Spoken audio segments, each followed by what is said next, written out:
अच्छा, एक और बात सर मैं पूछना चाहूंगी अबाउट सिंबल्स। हाँ। हम लोग ना, हम इंडियंस, हाँ। हमें सिंबल से बड़ा प्यार है कि जैसे हाँ। अब मान लीजिए नई गाड़ी ले ली जी। तो हम उस पे स्वस्तिक लगाएंगे। हाँ। नया घर ले लिया, हम स्वस्तिक लगाएंगे, टीका लगाएंगे, है हाँ ना। जी। हल्दी, रोली, मोली, everything. Correct. So now feng shui में सिंबल्स का क्या इम्पोर्टेंस है? हाँ। और मुझे आप ऐसा कोई सिंबल बताइए मेरी ऑडियंस को कि जिसकी वजह से आप अबंडेंस ऑफ गुड लक दे सकते हैं, हाँ। Like good Fortune. हाँ, तो मैं आपको बता रहा हूँ, मेरी लिखी हुई किताबें रिकॉर्ड ब्रेकिंग बहुत बड़ी बेस्ट सेलर्स रही हैं, और उसमें मैंने एक सिंबल इंट्रोड्यूस किया था जिसे हम स्वस्तिक ओम त्रिशूल कहते हैं। ये मुझे एक रेकी टीचर है, रेखा जी, उन्होंने दिया था बहुत पहले। I have learned reiki also. I don't use it for healing people, I use it for healing places, distance reiki. So I have done many top levels of reiki also. तो लेकिन उसमें हमने जो सिंबल इंट्रोड्यूस किया बहुत popular हुआ पूरे देश में। ओके। और बहुत पावरफुल सिंबल है। स्वस्तिक, ओम और त्रिशूल, ये तीन सिंबल्स का कॉम्बिनेशन है। इसे आप अपने मेन डोर के बाहर दोनों तरफ लगाइए, so that will give good vibrations and very good protection from bad energies.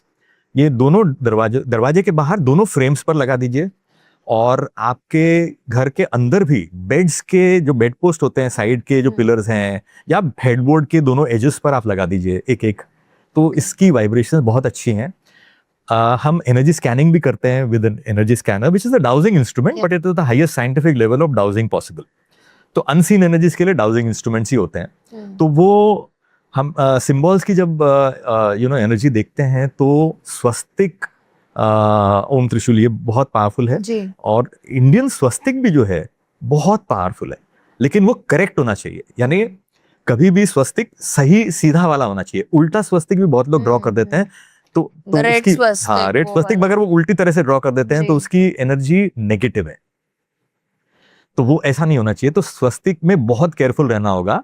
कभी भी वो मिरर में रिफ्लेक्ट नहीं होना चाहिए। तो आपको अगर कहीं आपने स्वस्तिक लगाया है तो सामने मिरर है तो उसमें उल्टा दिखेगा, तो वो उतनी ही उल्टी एनर्जी, नेगेटिव एनर्जी भी देगा।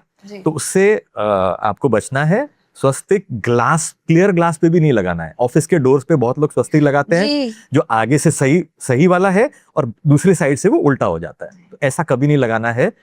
और फिर हम सोचते हैं कि क्यों नहीं हो रहा है काम, क्यों नहीं हो रहा है। तो स्वस्तिक को आप यूज कीजिए, बहुत अच्छा सिंबल है। ओम बढ़िया सिंबल है, त्रिशूल बढ़िया सिंबल है प्रोटेक्शन का। बताया है, we will show it to the audience from your book, the swastik trishul Om वाला symbol, and they can use it. Yes, it's a very powerful symbol. They can use it for protection and good vibrations. Okay, so that's fantastic. Feng shui की जब हम discussion कर रहे हैं ना, laughing Buddha, crystals, वो frogs जो होते हैं, I don't know a lot, but बहुत ज्यादा इंपॉर्टेंस होता है। कहते हैं लाफिंग बुद्धा गिफ्ट में देना चाहिए, और हम खरीद तो लेते हैं लाफिंग बुद्धा, या लाफिंग बुद्धा कोई गिफ्ट में दे देता है, लेकिन हमें वो करेक्ट पावरफुल स्पॉट नहीं पता है घर में कि अच्छा यहाँ रखेंगे तो लाफिंग बुद्धा हमारे लिए कुछ फॉर्च्यून लेके आएगा, बेनिफिट। एक ये सवाल कि आप मुझे स्पॉट बताइए। दूसरा, आई वांट टू नो कि जब मैंने सिर्फ सुना है कि लाफिंग बुद्धा गिफ्ट करना चाहिए because it brings good luck, तो क्या हम खुद लाफिंग बुद्धा खरीद नहीं सकते? क्या हम अपना लक खरीद सकते हैं? हाँ, तो इसका आंसर ये है कि laughing Buddha is always better received as an auspicious gift from somebody. Okay. Maybe you can tell one of your good friends to gift one to you. Okay. So that is a better way to do it. और उसको रखने की जो spot है वो बहुत important point है।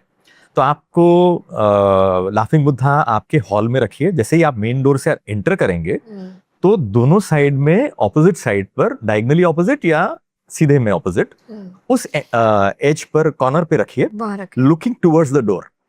वो अपने मेन डोर की तरफ देखेगा, मेन डोर की तरफ देखता हुआ ऐसा रखिए। बट अगर इन दो स्पॉट्स में से एक स्पॉट के पीछे टॉयलेट अगर है तो वहां मत रखिए, दूसरे वाले पर रखिए।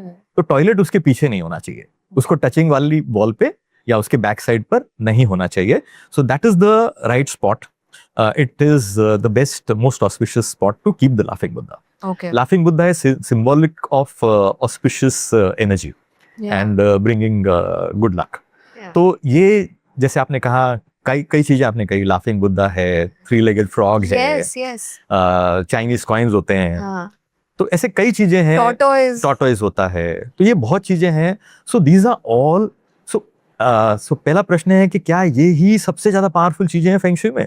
तो आंसर है no. So these are small things, they are from the, so feng shui में 3 स्कूल्स हैं, 3 लेवल्स हैं जिन्हें हम स्कूल्स कहते हैं। तो एक है सिंबॉलिक फेंग शुई जो लोएस्ट लेवल का है, जिसमें सिर्फ सिंबॉलिज्म का इफेक्ट है, ठीक है।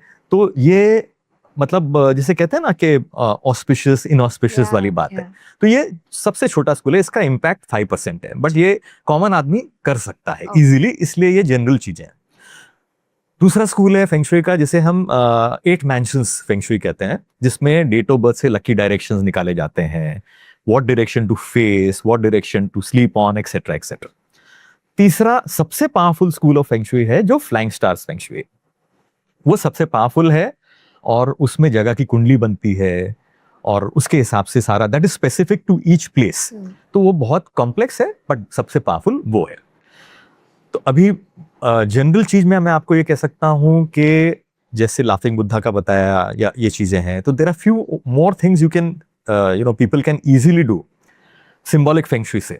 जिस टॉपिक में अगर हम बात कर रहे हैं, तो आप 3-legged फ्रॉग होता है, उसके मुंह में एक कॉइन होता है, तो उसे मेन डोर के बगल में अंदर रखिए, नीचे लोएस्ट लेवल पे फ्लोर पर, with the coin in the mouth, with the frog looking inside.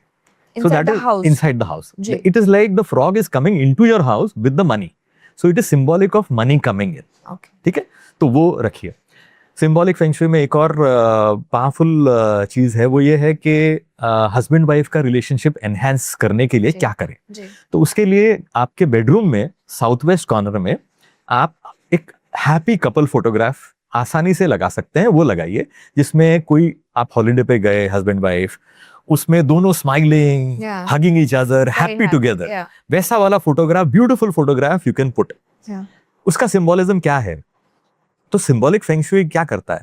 तो ये लोएस्ट लेवल है फेंग शुई का, जिसमें आप अगर हस्बैंड वाइफ हैं, कोई बात पे झगड़ा हो गया उनका बेडरूम में, बहुत झगड़ा हो गया, suddenly they see this photograph and they see that such a beautiful photograph, we were there in such a nice place, happy, hugging each other, प्यार कर रहे हैं एक दूसरे को, तो उनका सीधा वो जो गुस्सा है वो एकदम घट जाता है, अच्छे समय की यादें आ जाती हैं। तो ये प्रभाव, मनोवैज्ञानिक प्रभाव करता है।